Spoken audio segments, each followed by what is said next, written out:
Good evening to all of you mga idol. Pag-usapan natin mga idol kung ano nga ba ang primary major cause ng hypertension and stroke.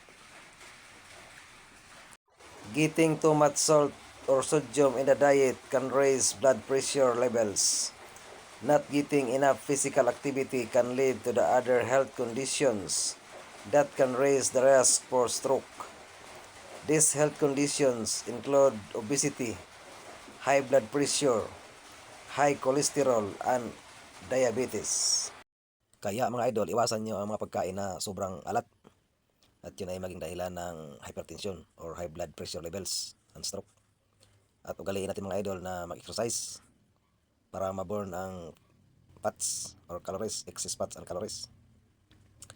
At iwasan natin mga idol ang fatty meats and dairy products that is high in cholesterol that can cause the build-up of plaque in the arteries.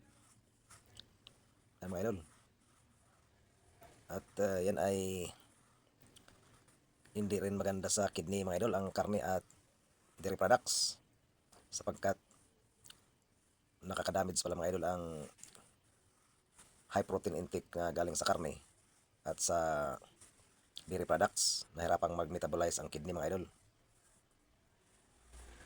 Kaya hindi maganda. Yan mga idol. Kaya mga idol, iwasan natin ang pagkain ng mga fat meat and dairy products that is high in cholesterol. Ayan ay hindi maganda sa kalusugan mga idol. Maging dahilan ang high cholesterol sa pag-build up ng plaque sa mga artery na maging sanhi ng mga sakit-sakit, pagbara ng mga artery, maging sanhi ng sakit ng puso or heart disease. Kaya alam niyo mga idol, yung mga vlogger na kumakain ng mga karne, yung kumain ng ulo ng baka